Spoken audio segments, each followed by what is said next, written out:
Hello everyone, नमस्कार दोस्तों। शुरुआत करते हैं दोस्तों आज से मॉडर्न इंडियन हिस्ट्री की डिस्कशन को। वेरियस सोर्सेज को कंप्रेस करके मैंने आपके लिए एक बेहतरीन लेक्चर सीरीज बनाई है।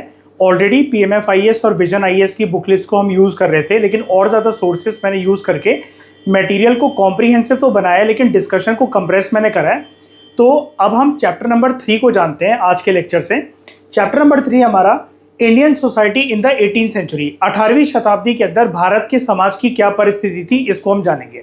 ठीक है, सबसे पहले एक बेसिक इंट्रोडक्शन के बारे में बात करते हैं। ये इंट्रोडक्शन में आपको कुछ भी रट्टा मारने की नीड नहीं है, सिर्फ आपको समझना है। जो याद करने वाली चीजें होंगी वो मैं आपको बताता चलूंगा। 10 तरीके की 20 तरीके की मॉडर्न इंडियन हिस्ट्री की किताब आती है। हर चैप्टर का सबका अपना एक यूनिक इंट्रोडक्शन होता है राइटर का। आपको सिर्फ यहाँ पर इंडिया के पर्सपेक्टिव से इसको समझना है कि 18th सेंचुरी के अंदर क्या सिनेरियो चल रहा था, रट्टा नहीं मारना है। Use your psychology and understand the concept. तो सबसे पहले हमें बताया जा रहा है 18वीं शताब्दी के अंदर इंडिया जो है वो इकोनॉमिकली ज़्यादा प्रॉस्परस नहीं हो पाया। प्रॉस्परस था लेकिन बहुत ज़्यादा नहीं था। कौन कौन से डायमेंशन में नहीं था ज़्यादा प्रॉस्परस, ज़्यादा प्रोग्रेस हमारा भारत नहीं कर पाया? इकोनॉमिकली नहीं कर पाया, सोशली नहीं और कल्चरली नहीं। जिस स्पीड से होना चाहिए था उतना नहीं था। ठीक है, दूसरा पॉइंट, इंडिया एक ऐसा लैंड है जिसके ऊपर हिस्टोरियंस इसको टाइटल देते हैं इस 18th सेंचुरी के अंदर कि India was a land of contrast. Contrast का मतलब दोस्तों क्या होता है? जो चीज अगर एक पॉजिटिव है तो एक नेगेटिव है, एक ऊपर है एक नीचे है, और पैरेलली दोनों चीजें, दोनों डायमेंशंस जो अपोजिंग फोर्सेस होती है वो साथ में एग्जिस्ट कर रही होती है, उसको हम बोलते हैं कॉन्ट्रास्ट या कॉन्ट्रास्टिंग इफेक्ट। तो भारत के अंदर यहां पर किस प्रकार का कॉन्ट्रास्ट था? कौन से कॉन्ट्रास्ट की यहां पर बात हो रही है? बहुत ज्यादा गरीबी यहां पर एग्जिस्ट करती थी, लेकिन एट द सेम टाइम कुछ एरियाज में और कुछ लोगों की जिंदगी में हमें रिचनेस और लग्जूरियस लाइफ देखने को मिलती थी। ठीक है, इसके अलावा जो रिचनेस का जो सिंबल था, मतलब अमीर लोग कौन थे, तो जो रिच और जो पावरफुल नोबल्स थे वो अपनी जिंदगी लग्जरी और कंफर्ट से बिताते थे। वहीं पर जो गरीब छोटे और मझले किसान थे, जो गांव में रहने वाले जो लोग थे, उनकी कंडीशन काफी ज्यादा बैकवर्ड थी। उनका शोषण करा जाता था, देवर एक्सप्लॉयटेड, ऑप्रेस्ड, और उनकी जिंदगी जो है, जैसे होता है ना, हम कहते हैं थोड़ा है और थोड़े की जरूरत, तो इम्पोवरिश लाइफ थी इनकी। बेयर सबसिस्टेंस लेवल पे ये लोग रहते थे। बेयर सबसिस्टेंस का मतलब यही होता है रोटी, कपड़ा, मकान, जो बेसिक नेसेसिटीज होती है लाइफ की, उसकी जरूरतें भी यहाँ पर पूरी नहीं हो पा रही थी। ठीक है, और हर तरीके का जो इनजस्टिस था, अन्याय था और इनइक्विटीज थी कि फेयर तरीके से रिसोर्सेज का डिस्ट्रीब्यूशन जो पॉपुलेशन के बीच में, मासेस के बीच में होना चाहिए, वो लोगों को यहाँ पर नहीं मिल पा रहा था। ठीक है, लेकिन इन सारी डिस्पैरिटीज, इन सारे ऊंच नीच के बावजूद भी ओवरऑल कंडीशन जो इस टाइम पर इंडिया के लोगों को थी वो काफी बेटर थी एज कंपेयर टू जब अंग्रेज आएंगे और ये सेंचुरी 18th सेंचुरी से बदलकर 19th सेंचुरी हो जाएगी। यानी कि यहां पर आपको जो भी दिक्कतें बताई जा रही है भारत के समाज की, 18वीं शताब्दी में ये कंडीशन फिर भी बहुत बेटर थी एज कंपेयर टू जब इंडिया मूव कर जाएगा अगली सेंचुरी में, यानी कि 19th सेंचुरी के अंदर, क्योंकि यहां पर अंग्रेज आएंगे और वो और शोषण करेंगे भारत के लोगों का।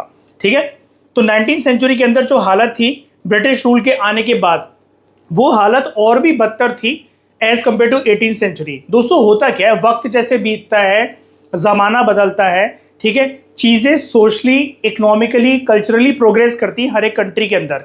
एक सेंचुरी 100 साल की होती है। 18 से 19th सेंचुरी में जब इंडिया मूव करा तो 100 साल भारत जो है हमारा उस टाइम पर आगे बढ़ गया। सालों में तो भारत आगे बढ़ गया, लेकिन अर्थव्यवस्था के तौर पर, सामाजिक परंपराओं के तौर पर और बहुत सारे अदर डायमेंशंस में भारत पिछड़ कर रह गया, क्योंकि अंग्रेज जो थे वो हमें लूटने आए थे और भारत के लोगों का वो शोषण करते थे हर एक प्रकार से। तो ये कुछ कहानी ऐसी है इस चैप्टर में। हम कॉन्ट्रास्ट जान चुके हैं, हम ये जानेंगे कि भारत के लोग जो हैं कैसे व्यापार करते थे, क्या क्या उनकी तरक्की के रास्ते थे, और कॉम्प्लेक्सिटी क्या थी हमारे भारत के इतिहास के साथ, इसको हम इस चैप्टर में समझेंगे। ये था चैप्टर के एक ओवरऑल इंट्रोडक्शन। रट्टा मारने की कोई नीड नहीं, आपको समझ में आ गया होगा। इस पूरे स्लाइड में सिर्फ एक पॉइंट इंपॉर्टेंट है कि भारत के अंदर कॉन्ट्रास्टिंग इफेक्ट था। कुछ जगह पर लोग अमीर हैं जैसे नोबल्स वगैरह, कुछ जगह पर लोग गरीब हैं। इंडिया इकोनॉमिकली, कल्चरली और साइंटिफिक तरीकों से थोड़ा सा बैकवर्ड था। जिस स्पीड से हमारी प्रोग्रेस होनी चाहिए थी उतनी नहीं हुई, लेकिन यहाँ पर जो भी चीजें थी, जो भी कमियां थी, वो फिर भी बहुत बेटर थी एज कंपेयर टू जो भारत की स्थिति करने वाले थे अंग्रेज आने के बाद 19वीं शताब्दी के अंदर, 19th सेंचुरी के अंदर। ठीक है, अगली बात जानते हैं।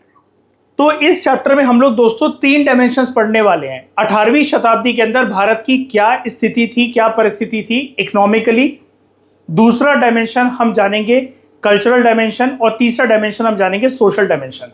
तो इस डिस्कशन में आपको सब कुछ जो देखने को मिलेगा वो इकोनॉमिक पर्सपेक्टिव से मिलेगा। तो इकोनॉमिक डायनेमिक्स क्या थे इंडिया के 18th सेंचुरी के अंदर, सबसे पहले इस इकोनॉमिक डायमेंशन का एक ब्रीफ तरीके से इंट्रोडक्शन जो है वो हम डिस्कस करते हैं। 18वीं शताब्दी में आपको बहुत ज्यादा एक सिनेरियो देखने को मिलेगा कि देयर वाज पॉलिटिकल अनरेस्ट। एक राजा दूसरे राजा का मर्डर कर रहा है, सियासतें बदल रही हैं, राजनीति खेली जा रही है, तख्त पलट हो रहे हैं यहाँ पर, और मेडिवल इंडिया का जो इम्पैक्ट है वो यहाँ पर बरकरार है। मुगल रूलर्स वगैरह थे यहाँ पर जब अंग्रेज यहाँ पर आते हैं 19th सेंचुरी के अंदर, तो हिंदूज मुस्लिम रूलर्स जो थे यहाँ पर पैरेलली एग्जिस्ट करते थे, लेकिन बहुत ज्यादा अपहेवल था यहाँ पर। अपहेवल का मतलब होता है उथल पुथल चल रहा था यहाँ पर। तो इट वाज अ सिनेरियो, 18वीं शताब्दी में भारत का सिनेरियो ऐसा था, बहुत ज्यादा पॉलिटिकल अनरेस्ट था। ठीक है, स्टेट्स रैपिड तरीके से फॉर्म भी होती थी और डिसॉल्व भी हो जाती थी। ठीक है, कि जैसे किसी राजा ने किसी दूसरे किंगडम के ऊपर अटैक कर कर अपना एम्पायर बना लिया, वहीं पर किसी और राजा ने दूसरे राजाओं के साथ हाथ मिलाकर दोबारा वापस जिसका एम्पायर छीना गया था उसके ऊपर अटैक कर दिया, और जिसकी स्टेट अभी बनी थी उसका किंगडम, उसकी स्टेट फिर से डाइल्यूट हो गई। तो ये उथल पुथल का सिनेरियो जो है यहाँ पर बार बार चल रहा था भारत के अंदर 18वीं शताब्दी में।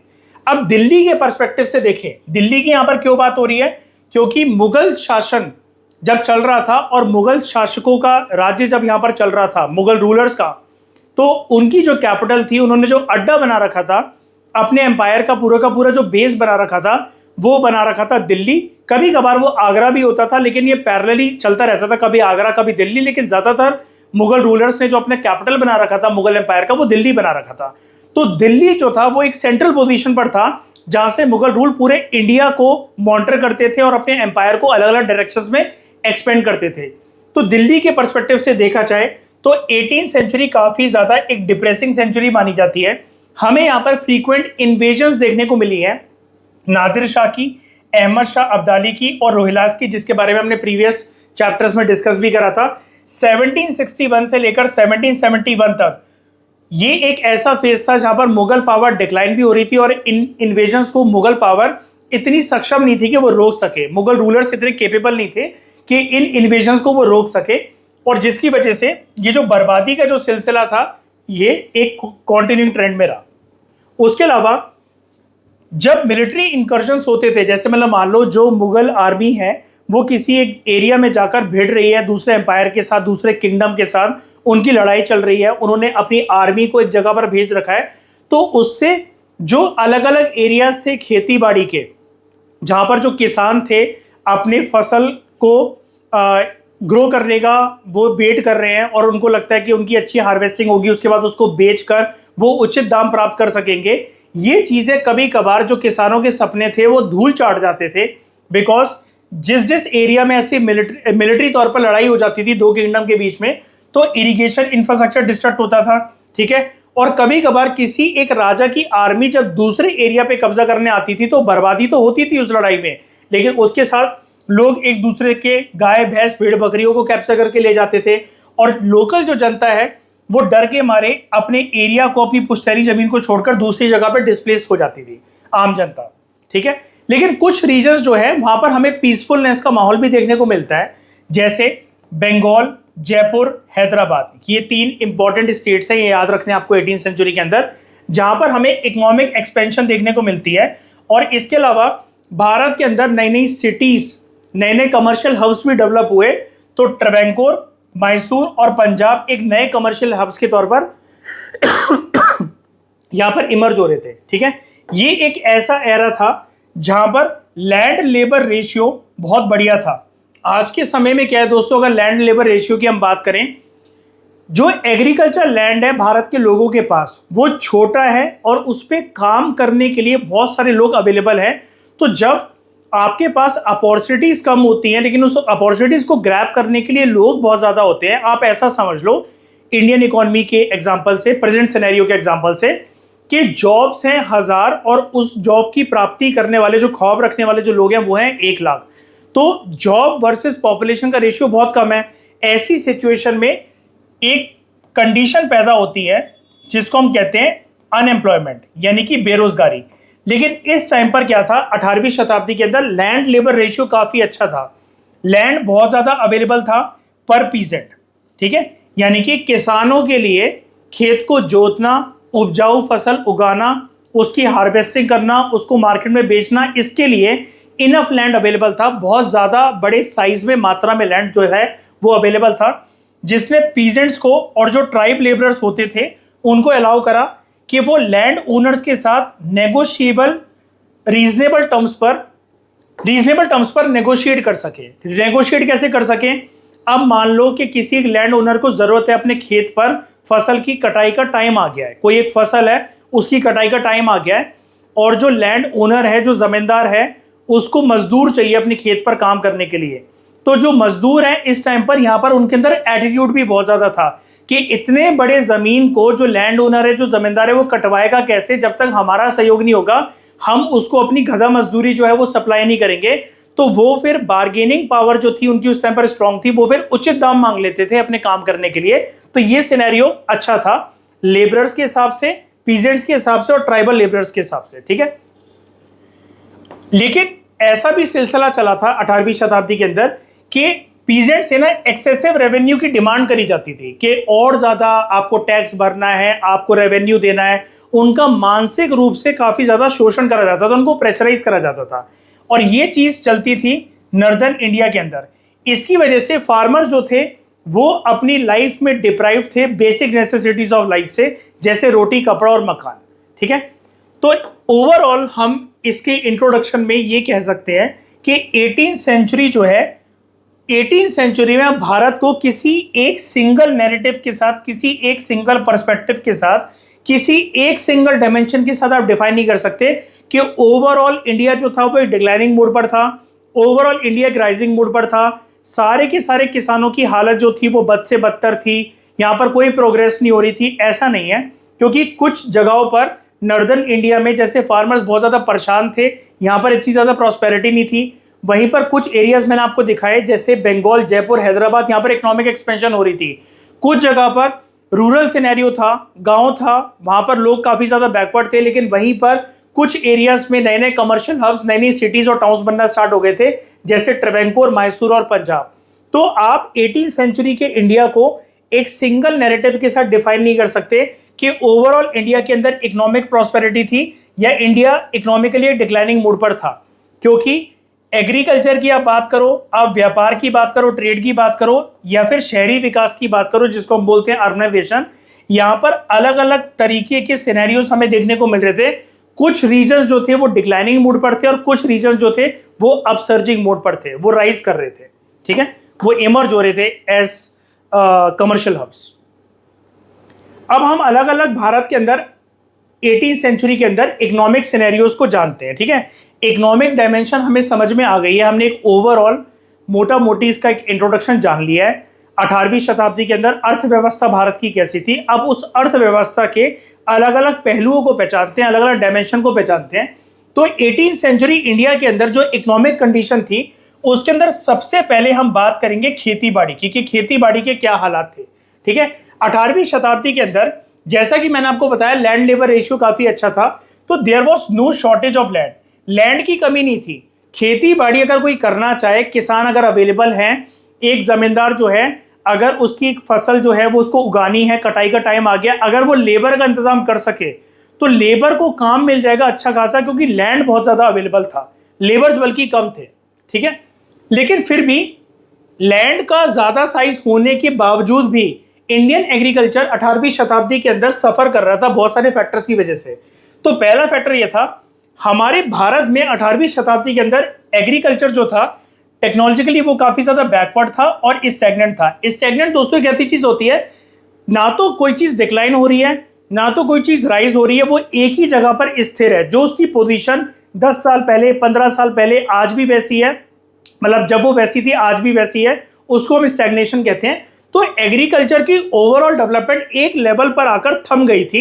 ना तो नई नई टेक्नोलॉजीज यहाँ पर आ रही थी, और जो सिनेरियो चल रहा था उससे नीचे भी नहीं जा रहा था एग्रीकल्चर। बहुत सारे रीजन में चला भी गया था, बहुत सारे रीजन में थोड़ा बहुत अपराइजिंग ट्रेंड भी था एग्रीकल्चर को रेटेड, लेकिन टेक्नोलॉजिकली फिर भी ओवरऑल हमारे भारत के अर्थव्यवस्था को अगर हम देखें एग्रीकल्चर टर्म्स में, तो वो फिर भी एग्रीकल्चर हमारा बैकवर्ड ही था। ठीक है, पहला रीजन जिसकी वजह से एग्रीकल्चर की कंडीशन सफर कर रही थी भारत में कि agriculture was technologically backward and stagnant.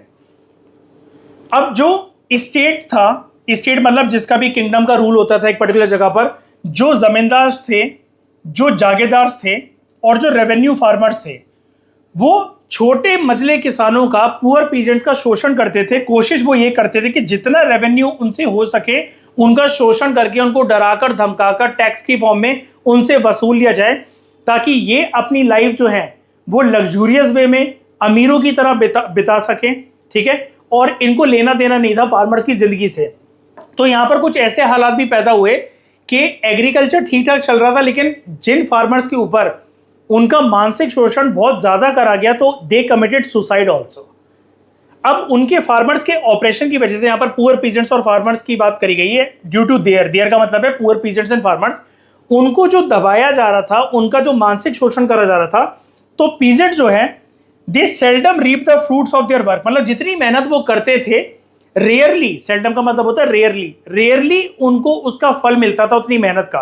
गधा मजदूरी वो इतना करते थे, लेकिन 2 वक्त की रोटी का इंतजाम और 3 बेसिक नेसेसिटीज जो लाइफ की होती है, रोटी कपड़ा मकान, इसको जोड़ने में कभी कभार फार्मर्स और उनके परिवार की पूरा का पूरा उनका जीवन निकल जाता था, उनकी जिंदगी निकल जाती थी। तो फार्मर्स जो है उन्होंने फिर भी रेस्ट ऑफ द सोसाइटी को सपोर्ट करा। ठीक है, क्योंकि वो प्रोडक्शन तो करते ही थे, तो लोगों को अलग अलग एरियाज में जो अनाज है वो सप्लाई होते थे, लोग अपने घरों में चूल्हा जलाकर रोटी बना पाते थे, देश जो है हमारा जो एग्रीकल्चर गुड्स है उसको कंज्यूम कर रहा था। तो मेहनत इनकी पूरी थी, लेकिन इनको जो रिवॉर्ड मिलता था उसके बदले के, इतनी धूप में खेत को जोत रहे हैं हल के साथ, बैल के साथ, इतना कुछ इनको खेत में पानी डालना है, बहुत ज्यादा मेहनत होती है। जो फिजिकल लेबर होता है एग्रीकल्चर में फार्मर का, वो बहुत ज्यादा होता है, लेकिन उसके बदले में जो उनको रिवॉर्ड जो मिलता था वो बहुत ज्यादा मिजरेबल था, इनएडिक्वेट था। ठीक है, तो भारत के गांव जो थे 18वीं शताब्दी के अंदर वो सेल्फ सफिशिएंट थे, यानी कि हम इतना प्रोड्यूस तो कर लेते थे कि हमें बाहर से कभी भी अनाज जैसी चीज, फ्रूट्स और वेजिटेबल्स जैसी चीज कभी भी इंपोर्ट नहीं करवानी पड़ी भारत के अंदर 18वीं शताब्दी के अंदर। इतना इंडिया अपने आप में सक्षम था। ठीक है, तो इट इंपोर्टेड वेरी लिटिल, बहुत इक्की दुक्की चीजें हम लोग इंपोर्ट करवाते थे खाने पीने की, या फिर नहीं भी करवाते थे तब भी हमारा काम चल जाता था। ठीक है, तो ये ओवरऑल सिनेरियो था भारत के अर्थव्यवस्था का विद रिस्पेक्ट टू एग्रीकल्चर। अब इसी अर्थव्यवस्था के कंटेक्स्ट में, इस इकोनॉमिक कंटेक्स्ट में हम जानते हैं दूसरा सिनेरियो, दैट इज ट्रेड, कि व्यापार की क्या हालत है, व्यापार कैसा होता था और किन किन आइटम्स का व्यापार होता था, इसको समझते हैं। हमारे भारत में ट्रेड नेटवर्क काफी ज्यादा एक्सटेंसिव था, भारत के अंदर भी विद इन द कंट्री, और इंडिया का व्यापार जो दूसरी कंट्रीज के साथ होता था, जैसे एशिया कॉन्टिनेंट की कंट्रीज और यूरोप कॉन्टिनेंट की कंट्रीज, और इस व्यापार को कैरी आउट जो करवाते थे वो मुगल शासक करवाते थे। तो हिस्टोरियंस के पर्सपेक्टिव के अकॉर्डिंग 18वीं शताब्दी की शुरुआत में, आज इंडिया का आप सिनेरियो देखो, इंडिया का स्टेटस देखो वर्ल्ड इकोनॉमी में कि इंडिया कितना कंट्रीब्यूट करता है। चाइना हमसे बहुत ज्यादा परसेंटेज में आगे है with respect to its contribution in the world trade, लेकिन 18वीं शताब्दी में भारत की अर्थव्यवस्था को अगर आप देखोगे तो इंडिया के पास पूरी दुनिया की 23% जो थी वर्ल्ड इकोनॉमी थी। जैसे आज हम वर्ल्ड इकोनॉमी को नापने के लिए एक पैरामीटर का इस्तेमाल करते हैं ना, we call it as GDP, green gross domestic product, और अगर हम इन्वायरमेंट को शामिल करते हैं तो उसको हम बोलते हैं green domestic product, green GDP भी एक कॉन्सेप्ट होता है।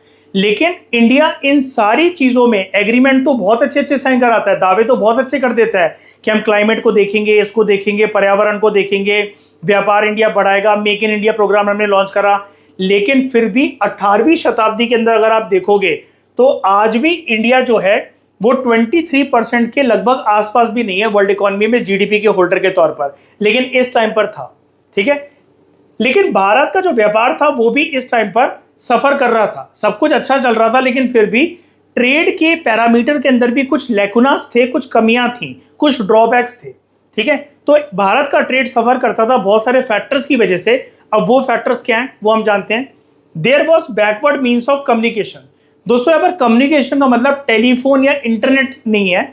इस टाइम पर कम्युनिकेशन का मतलब, जब भी हिस्ट्री में कम्युनिकेशन वर्ड लिखा रहता है तो वो हम बोलते हैं ट्रांसपोर्टेशन सिस्टम को, कि हम जो व्यापार के लिए जो सामान बनाते थे जल्दी जल्दी वो एक जगह से, भारत के अंदर भी एक जगह से दूसरी जगह, या भारत के बाहर अगर उस सामान को जाना है तो भारत से होते हुए दूसरी कंट्रीज इतनी जल्दी वो नहीं पहुंच पाता था विदेशों तक, क्योंकि उस टाइम पर हमारे पास जो शिप बिल्डिंग के जो सिस्टम थे अच्छे थे, बहुत सारी जगह पर बहुत अच्छे थे सिस्टम। एरोप्लेन वगैरह तो डेवलप हुए नहीं थे, तो ज़्यादातर काम शिप बिल्डिंग से ही होता था, यानी कि जहाज़ों के थ्रू, जहाज़ बनाकर उनके थ्रू व्यापार हम करते थे समुद्री रास्तों से। लेकिन ये ओवरऑल इंडिया की कंप्लीट पिक्चर नहीं थी कि कश्मीर से लेकर कन्याकुमारी, गुजरात से अरुणाचल, भारत का उस टाइम पर जो भी नक्शा था, उस टाइम पर ये जो पानी के थ्रू जो एक्सटेंसिव ट्रेड नेटवर्क था हर जगह पर इक्वल नहीं था। कुछ रीजन्स में बहुत अच्छे से होता था, कुछ रीजन्स इस चीज में भी बैकवर्ड थे। तो there was backward means of communication. Regional rulers आपस में लड़ते रहते थे, जिसकी वजह से ट्रेड जो है वो डिस्टर्ब होता था। बाहर के लोग अगर भारत में आकर आज के टाइम में इन्वेस्ट करना चाहते हैं, मान लो आप कंटेम्प्रेरी इकोनॉमी को इमेजिन कर लो भारत की, अगर किसी देश में, हमारे देश में युद्ध चल रहा है तो कोई निवेश करेगा क्या? नहीं करेगा। तो जो रूलर्स के बीच में आपस में लड़ाई चलती रहती थी। तो मान लो, एक एग्जांपल दे रहा हूं, मान लेते हैं कि आगरा के किसी रूलर ने रोमन एम्पायर के साथ एक ट्रीटी साइन कर रखी है कि हमारे साथ व्यापार करो। 5-6 महीने तक वो व्यापार बहुत अच्छा चला, साल भर, 5 साल 10 साल वो व्यापार बहुत अच्छा चला आगरा के रूलर्स और उनके खानदान के द्वारा उन रोमन एम्पायर के रूलर्स के साथ। बाद में आगरा के जो रूलर्स थे वहां पर उनका तख्ता पलट हो गया, कोई और रूलर्स वहां पर आ गए और उन्होंने एकदम से जो संधि थी, जो ट्रीटी थी रोमन एम्पायर वालों के साथ, वो तोड़ दी। तो इस चक्कर में ट्रेड जो है वो काफी ज्यादा हमारा सफर करता था। लॉ एंड ऑर्डर की जो सिचुएशन थी वो एकदम डिस्टर्बेड थी। ट्रेडर्स जो थे उनको लूट लिया जाता था रॉबर्स के बैंड के द्वारा, चोर उचक्के वगैरह रास्ते में, जैसे उनका सामान लैंड हो रहा है, समुद्री रास्तों से जा रहा है सामान, या फिर जो चाइना की जो सिल्क रूट है वहां से जो है घोड़ों पर, बग्गियों में जो सामान जा रहा है, तो ये जो चोर उचक्के होते थे इनका पूरे डाकुओं की गैंग होती थी जो उसको लूट लेते थे और बदले में उनकी प्रोटेक्शन के लिए कोई भी अवेलेबल नहीं था। ठीक है। कस्टम ड्यूटी कभी कभार बहुत ज्यादा हाई थी। हर एक लोकल चीफ, जैसे मान लो कि केरला के अंदर जो है वो सामान लैंड कर रहा है शिप के थ्रू, तो वहां का जो लोकल राजा होगा वो कस्टम ड्यूटी बहुत ज्यादा हैवी लगाता था। केरला सिर्फ मैं एक एग्जांपल के लिए बोल रहा हूं, जो भी गुड्स वहां पर एंटर करेंगे या वहां से पास करेंगे उसकी टेरिटरीज से, तो अब जब कस्टम ड्यूटी ज्यादा हाई लगेगी, यानी कि इंपोर्ट एक्सपोर्ट के ऊपर जो टैक्स है वो ज्यादा लगेगा, तो बाहर की कंट्रीज के जो लोग हैं या फिर एक लोकल चीफ यहाँ पर टैक्स लगा रहा है दूसरे लोकल चीफ के ऊपर कि उनकी टेरिटरी से सामान हमारी टेरिटरी में आ रहा है, भले वो इंडिया टू इंडिया ट्रेड हो रहा है, लेकिन पीपल विल बी डिस्करेज्ड।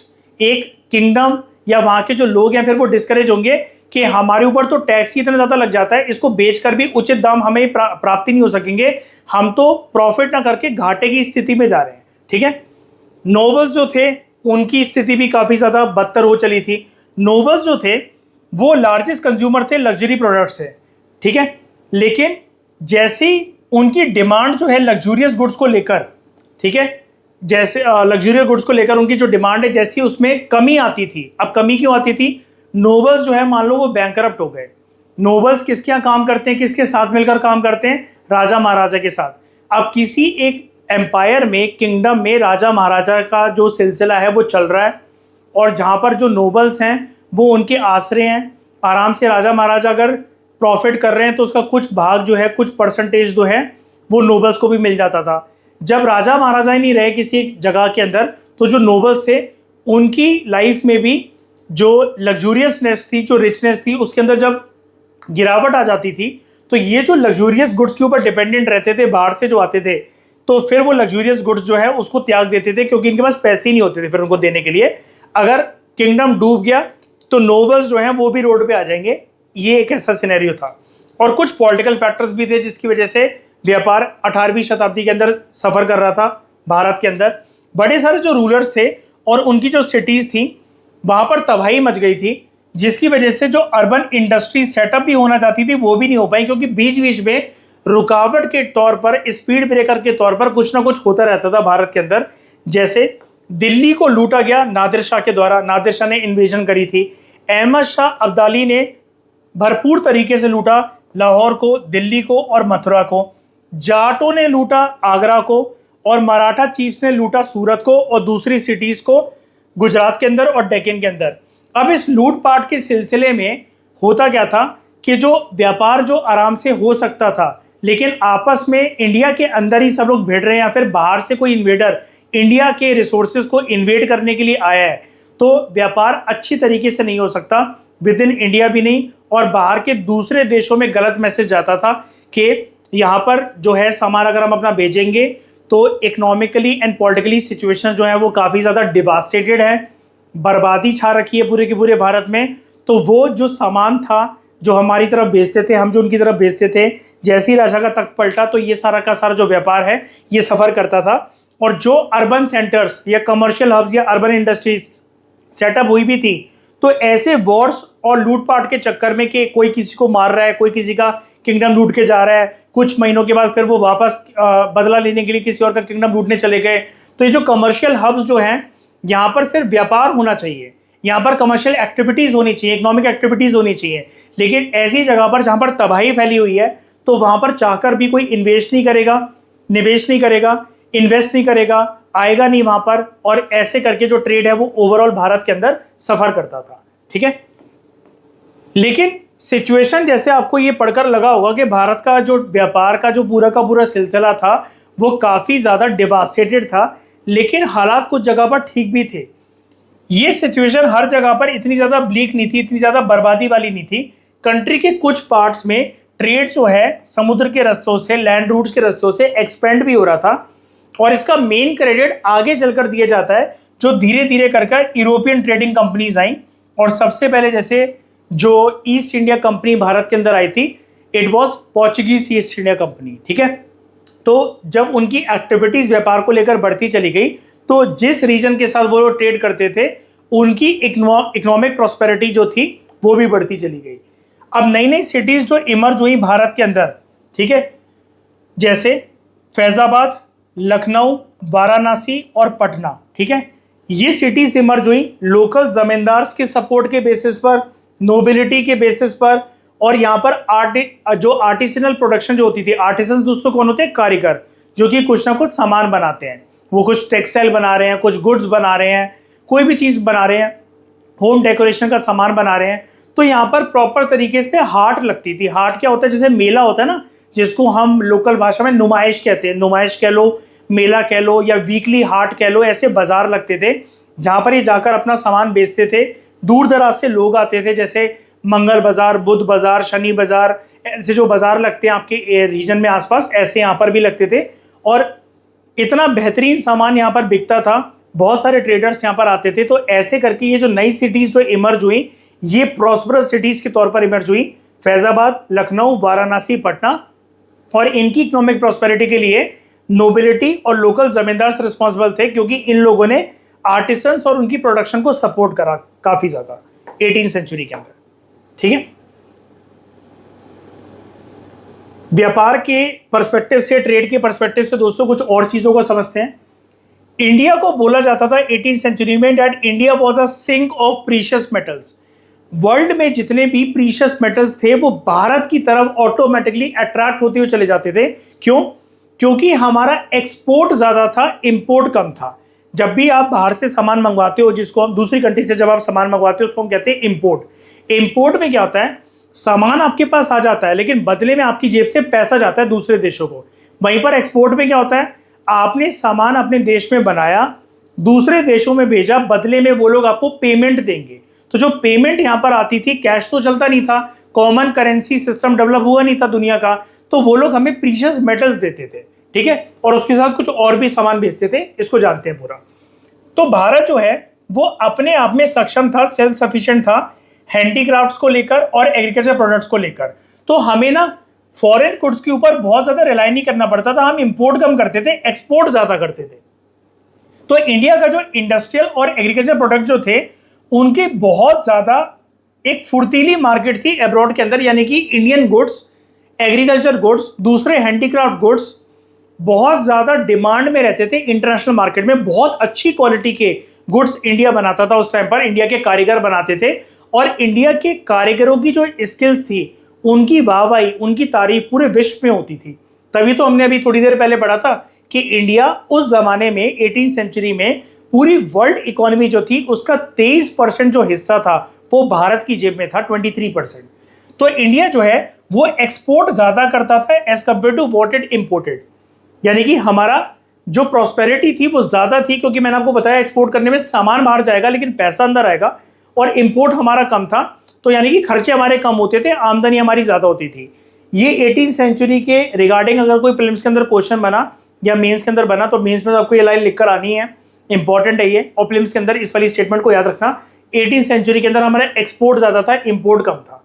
इसकी वजह से हमारे देश में हाई इंपोर्ट होता था सिल्वर का और गोल्ड का। अब इंपोर्ट मतलब हम इनको खरीदते नहीं थे, सामान क्योंकि बेचते थे तो बदले में सामने वाली जो पार्टी होती थी, सामने वाली जो कंट्री होती थी जिसके साथ हम व्यवहार कर रहे हैं, फॉर एग्जांपल हमने बहुत ज्यादा व्यापार करा था रोमन एम्पायर के साथ, दूसरी कंट्रीज के साथ, एशिया यूरोप की कंट्रीज के साथ, बदले में वो हमें पेमेंट के तौर पर सिल्वर और गोल्ड के सिक्के देते थे, सोने चांदी के सिक्के देते थे।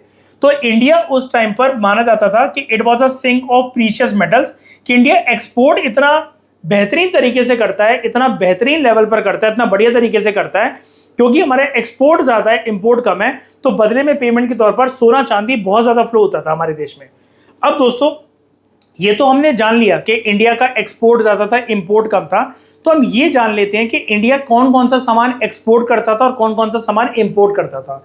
तो इंडिया के इंपोर्टेड आइटम्स में मैंने यहाँ पर 9 कंट्रीज एंड 9 रीजन्स लिख रखे हैं जहां से अलग अलग दुनिया के कोनों से भारत के अंदर सामान आता था। अब यहाँ पर ये किसी एक एम्पायर है, एक किंगडम तक स्पेसिफिक नहीं है, ये चीज इंपॉर्टेंट है। 18वीं सेंचुरी के अंदर ओवरऑल आप चाहे बंगाल की बात कर लो, किसी और कोने की बात कर लो, दिल्ली की बात कर लो, आगरा की बात कर लो, मथुरा की बात कर लो, जो भी रूलर्स थे, चाहे वो एक समुद्र के किनारे रह रहे हैं अपना एम्पायर बनाकर या फिर इनलैंड में रह रहे हैं, मेनलैंड में रह रहे हैं, तो ओवरऑल 18वीं सेंचुरी के अंदर हमारा जो भी दूसरे देशों के साथ व्यापार चलता था उस व्यापार में कौन सा आइटम हमारे देश आता था और हमारे देश से कौन सा आइटम उन कंट्रीज में जाता था, इसको जान लो। तो पर्शियन गल्फ रीजन से हम मंगवाते थे, हमारे देश में क्या क्या आता था, पर्ल्स, कच्चा सिल्क, वूल, डेट्स मतलब दोस्तों खजूर को कहते हैं, ठीक है, ड्राई फ्रूट्स और रोज वाटर। अरेबिया से, सऊदी अरेबिया वाला जो रीजन है वहां से हमारे पास आता था कॉफी, गोल्ड, ड्रग्स और हनी, ठीक है, ये ड्रग्स यहां पर मेडिसिन को कहा जा रहा है। चाइना से चाय आती थी, चीनी, पोर्सिलेन और सिल्क। पोर्सिलेन के ऐसे कप्स और दालचीनी के जो दालचीनी कह रहा हूं मैं, चीनी मिट्टी के जो आपके वास होते हैं, जो कप्स होते हैं, वो सारी चीजें हम लोग यहाँ पर मंगवाते थे। तिब्बत से हम लोग गोल्ड, मस्क और वुलन क्लॉथ मंगवाते थे। सिंगापुर से हमारे देश में आता था टिन। इंडोनेशियन आइलैंड से हमारे पास आते थे बड़े सारे मसाले, परफ्यूम्स, एरेक और शुगर। अफ्रीका से हाथी दांत हमारे आता था जिसके बड़े सारे ऑब्जेक्ट्स बनते थे, हमारे कारीगर बनाते थे।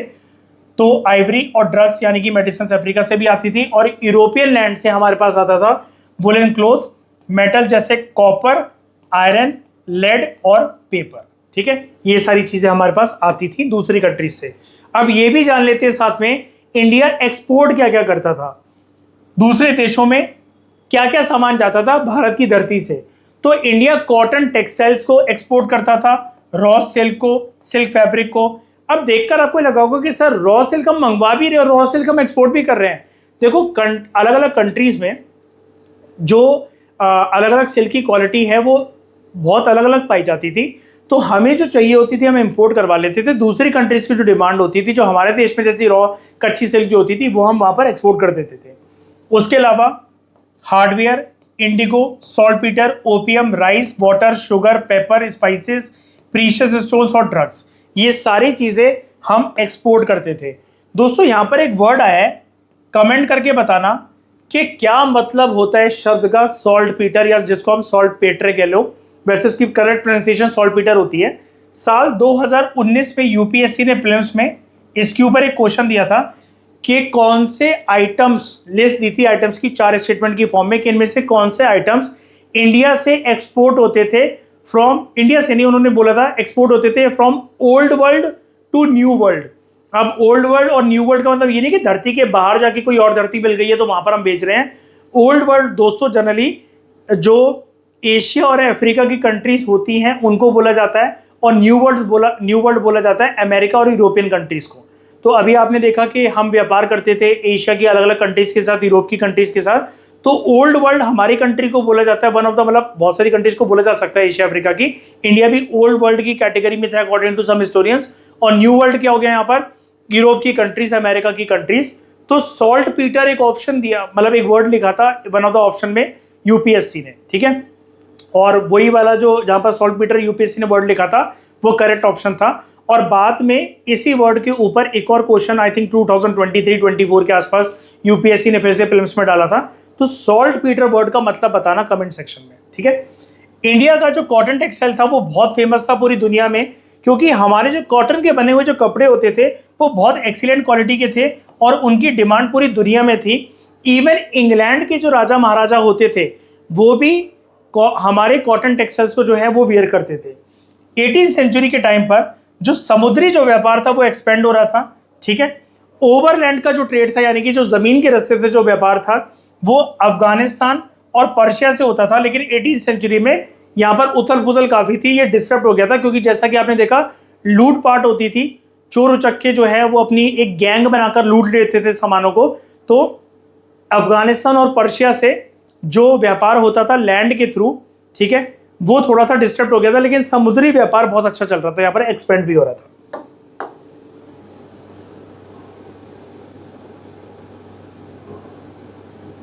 अब दोस्तों हम जानते हैं भारत के अंदर इंडस्ट्रीज की क्या सिचुएशन थी 18वीं सेंचुरी के अंदर। तो जब 18वीं शताब्दी का जब आरंभ होता है, इंडिया एक one of the major leaders था वर्ल्ड ट्रेड के अंदर और इंडस्ट्रीज के अंदर। इंडिया के अंदर बहुत सारी प्रकार की जो चीजें थी वो मैन्युफैक्चर होती थी। भारत के जो कारीगर थे उनकी रेपुटेशन अपनी स्किल्स के लिए पूरे वर्ल्ड में फेमस थी। इंडिया जो है लार्ज स्केल पे मैन्युफैक्चर करता था कॉटन और सिल्क के बने हुए कपड़ों को, sugar, jute, die stuff, mineral, metallic product जैसे आर्म्स, हथियार को कहते हैं हम लोग, मेटालिक वेयर्स, सॉल्ट पीटर और ऑयल्स। दोबारा से आपके सामने वर्ड आया है सॉल्ट पीटर, जिसको आपको कमेंट सेक्शन में बताना है क्या होता है। ये सब चीजें इंडिया के अंदर लार्ज स्केल पर मैन्युफैक्चर होती थी और एक्सपोर्ट होती थी, जैसा कि अभी हमने प्रीवियस स्लाइड पर देखा था। शिप बिल्डिंग इंडस्ट्री काफी ज्यादा फेमस थी, जहाज बनते थे हमारे देश में, क्योंकि समुद्री रस्तों से व्यापार होना ईजी था। वहां पर चोर उचक्के लूट कर ले जाएंगे सामान को, इसके चांसेस बहुत कम थे as compare to land trade. तो शिप बिल्डिंग इंडस्ट्री हमारे देश में फ्लरिश हुई 3 रीजन्स में मेनली, महाराष्ट्र, आंध्र प्रदेश और बंगाल। जो यूरोपियन कंपनीज आगे चलकर आएंगी, ठीक है, वो हमसे भारत के अंदर जो बनते थे जो शिप्स, ठीक है, उसको खरीदती थी। आप सोचो जरा, सामान के तौर पर शिप को भी परचेज वो हमसे करते थे, ठीक है। अब इंडिया की शिप बिल्डिंग इंडस्ट्री जो थी वो कितनी ज्यादा फेमस थी, हमारे जो कारीगर है जहाज जो भी बनाएंगे वो तो कारीगर ही बनाएंगे, ठीक है। कारीगर जरूरी नहीं है कि जो पत्थर को बनाते हैं, जो कपड़ों को बनाते हैं या पत्थर को शेप देते हैं आप उन्हीं को कारीगर कहो। कारीगर किसी भी काम के हो सकते हैं। तो एक इंग्लिश ऑब्जर्वर ने अपनी किताब में एक आर्टिकल में ये लिखा था कि शिप बिल्डिंग के कॉन्टेक्स्ट में अगर बात करें तो इंडियंस जो हैं उन्होंने अंग्रेजों को ज्यादा बेटर शिप्स बनाना सिखाया एज कंपेयर टू जितना वो उनसे सीखे। यानी कि अंग्रेज जो थे उनकी महारत जो थी, और बाकी ईस्ट इंडिया कंपनी जो भारत के अंदर आई थी, आप चाहे पोर्चुगीज ईस्ट इंडिया कंपनी की बात कर लो, फ्रेंच ईस्ट इंडिया कंपनी की बात कर लो, ब्रिटिश ईस्ट इंडिया कंपनी की बात कर लो, डच ईस्ट इंडिया कंपनी की बात कर लो, स्वीडिश ईस्ट इंडिया कंपनी की बात कर लो, जितनी भी ईस्ट इंडिया कंपनीज भारत के अंदर आई थी, specially British east India company proper तरीके से जिसको हम कहते हैं अंग्रेज, और जिनका रूल हमारे देश में 200 से भी ज्यादा सालों तक चला, वो बहुत ज्यादा फेमस थे अपनी शिप बिल्डिंग के लिए। लेकिन भारत की शिप बिल्डिंग के ऊपर कमेंट करते हुए एक इंग्लिश ऑब्जर्वर ने ये कहा कि हमने ज्यादा सीखा है हिंदुस्तानियों से शिप बिल्डिंग के बारे में एज कम्पेयर टू जितना उन्होंने हमसे सीखा है, ठीक है।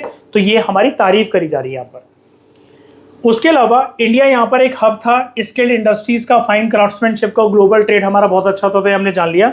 अब इंपॉर्टेंट सेंटर्स टेक्सटाइल इंडस्ट्री के हमारे देश में थे कहाँ पर, कपड़ों का व्यापार कहाँ पर प्रॉस्पेरिटी के साथ पनप रहा था भारत के अंदर। ये 10 रीजन्स हैं और उनके शहरों के नाम हैं, ठीक है। बंगाल के अंदर 2 फेमस जगह थी, डक्का और मुर्शिदाबाद। बिहार के अंदर पटना। ये सारे टेक्सटाइल इंडस्ट्री की बात हो रही है, चाहे आप कॉटन टेक्सटाइल की बात कर लो, सिल्क टेक्सटाइल की बात कर लो, वुलन टेक्सटाइल की बात कर लो, कपड़ों की बात हो रही है कि कपड़ों के तौर पर ये जितने भी अलग अलग प्रकार के कपड़े, साड़ी वगैरह जो भी बनते थे, ठीक है, उसके लिए फेमस रीजन्स कौन से थे? तो बंगाल के अंदर मैंने आपको बताया डक्का और मुर्शिदाबाद, बिहार के अंदर पटना, गुजरात के अंदर सूरत, अहमदाबाद, बरोच जिसको हम भारूच भी कहते हैं, मध्य प्रदेश के अंदर चंदेरी, आज भी यहाँ की चंदेरी साड़ी बहुत फेमस है, जिनके और इन चंदेरी साड़ी के पास जीआई टैग भी है। महाराष्ट्र के अंदर बुरहानपुर, उत्तर प्रदेश के अंदर जौनपुर, वाराणसी, लखनऊ और आगरा बहुत फेमस थे, पंजाब के अंदर मुल्तान और लाहौर, आंध्र प्रदेश के अंदर मसूलीपट्टनम, औरंगाबाद, चिकागोल, विशाखापट्टनम, कर्नाटक के अंदर बेंगलोर और तमिलनाडु के अंदर कोयम्बटूर और मदुरई, ये सारे रीजन फेमस थे टेक्सटाइल इंडस्ट्री के लिए। कश्मीर की अगर बात करें, कश्मीर एक ऐसे सेंटर के तौर पर इमर्ज होकर आया जहां पर वुलन टेक्सटाइल्स मैन्युफैक्चर करे जाते थे और ये वुलन टेक्सटाइल्स के लिए काफी ज्यादा फेमस था अपना कश्मीर, ठीक है। अब यहां पर लास्ट बात ये करी जा रही है, हमने इकोनॉमिक डायमेंशंस में एग्रीकल्चर के बारे में जाना, ट्रेड के बारे में जाना, क्या चीजें इंपोर्ट होती थी, एक्सपोर्ट होती थी, इन सब चीजों के बारे में जाना, इंडस्ट्रीज के बारे में जाना। लेकिन 18वीं शताब्दी के अंदर भारत की अर्थव्यवस्था डिक्लाइनिंग मोड पे जो गई, उसके बारे में यहाँ पर कुछ टिप्पणी करी जा रही है। इंडियन इकोनॉमी वैसे तो काफी ज्यादा मजबूत थी और इकोनॉमिक लाइफ कंटिन्यू थी 18वीं शताब्दी के अंदर, लेकिन वो एंड होते होते थोड़ा सा डिक्लाइनिंग मोड के अंदर चली गई। क्यों चली गई? क्योंकि बड़ी सारी European east India companies Bharat के अंदर आएंगी और भारत को लूटने की कोशिश करेंगी, क्योंकि हमारा देश सोने की चिड़िया था। अब सोने की चिड़िया जो हमारा देश बोला जाता है ना, अगर कोई आपसे पूछे, तो 23% जो जीडीपी को होल्ड करने की मैंने आपसे बात करी 18वीं शताब्दी के अंदर, ये इस वजह से बोला जाता है। आप सोचो जरा, पूरी वर्ल्ड इकोनॉमी का इतना बड़ा ट्रेड का जो भाग है 23%, 100% वर्ल्ड इकोनॉमी, उसमें से 23% सिर्फ इंडिया की जेब में है। तो भारत सोने की चिड़िया तो था, ठीक है, लेकिन उसी को देखते हुए अट्रैक्ट हुए हमसे बड़े सारे यूरोपियन लोग, जो हमारे देश में पहले तो व्यापारी की बेस में आ गए यहाँ पर व्यापार करने के लिए। बाद में उन्होंने देखा कि इसी को हम अड्डा बना लेते हैं और लोकल राजाओं के बीच में तो कोई समझौता ही नहीं है, इंडिया कंट्री नहीं है, नेशन स्टेट की डेफिनेशन में ही नहीं आता, खुद का कोई कॉन्स्टिट्यूशन नहीं है, आपस में लोगों को भिड़वाना कितना ईजी है, हिंदू मुसलमान के नाम पर दंगे करवाना कितना ईजी है, एक राजा के साथ उसका साथ देकर दूसरे एम्पायर के ऊपर अटैक करना कितना ईजी है। तो इन्होंने ऐसे करके हमारे देश में एक फूट जो है वो डाली और तोड़ने की कोशिश करी उसको, और ऐसे करके इन्होंने पॉलिटिकली हमारे देश को कैप्चर करा। लेकिन हमारे देश में इकोनॉमिक डिस्ट्रेस या जो डिक्लाइन था एग्रीकल्चर को लेकर और हैंडीक्राफ्ट प्रोडक्शन को लेकर, वो बहुत कम था in the 18th century as compare to जो 19वीं शताब्दी के अंदर होने वाला था और होगा भी, जब ब्रिटिश कॉलोनियलिज्म भारत के अंदर अपना कदम रखेगा और उसका जो इम्पैक्ट है, उसका जो खामियाजा है, वो भारत को, भारत के लोगों को, किसानों को, कारीगरों को, हर एक तरह के लोगों को जो डिफरेंट प्रोफेशंस में थे, उनको भुगतना पड़ेगा। तो 18वीं शताब्दी दोस्तों एक ऐसा टाइम था, यहाँ पर चैलेंजेस हमारे देश में बहुत थे। इंडिया की इकोनॉमिक लाइफ जो चल रही थी वो स्लो तौर पर चल रही थी, लेकिन फिर भी कॉन्टिन्यूशन में और एक मजबूती के साथ। हर एक रीजन में एक जैसा सिनेरियो नहीं था, ये तो आप इस लेक्चर से जान ही गए हो, लेकिन धीरे धीरे कर हर एक जगह पर प्रोस्पेरिटी का जो सिंबल था वो भारत के अंदर था। फिर चाहे आप एग्रीकल्चर की बात करो, हाथ से जो सामान बनाते थे कारीगर, हैंडीक्राफ्ट प्रोडक्ट जो बनाते थे, आप उनकी बात करो, मेटल वर्क्स की आप बात करो, शिप बिल्डिंग की अगर आप बात करो, अंग्रेजों ने हमारी तारीफ भी करी कि जितना इंडियंस ने हमसे नहीं सीखा शिप बिल्डिंग के बारे में, हमने उनसे बल्कि ज़्यादा सीखा, ऐसा अंग्रेजों का कहना था। और ट्रेड एंड कॉमर्स की बात करो तो इन सारे रीजन्स में कॉन्टिन्यूटी थी। बस अंग्रेजों के आने के बाद जो भारत एक सोने की चिड़िया जो था, वो 18th सेंचुरी से होते हुए 19th सेंचुरी तक एक डिक्लाइनिंग मोड पर आ चुका था, ठीक है। तो आई होप ये चीज आपको पता लग गई होगी। तो चीजों को रिवाइज करना, रट्टा मत मारना, मेन साइकोलॉजी समझना, ठीक है, ब्रॉडर पिक्चर को देखना, ऐसे करके आपको मल्टीपल टाइम रिवीजन करते हुए चैप्टर लर्न भी हो जाएगा। इस डिस्कशन में दोस्तों फिलहाल इतना ही। Thank you very much for discussion.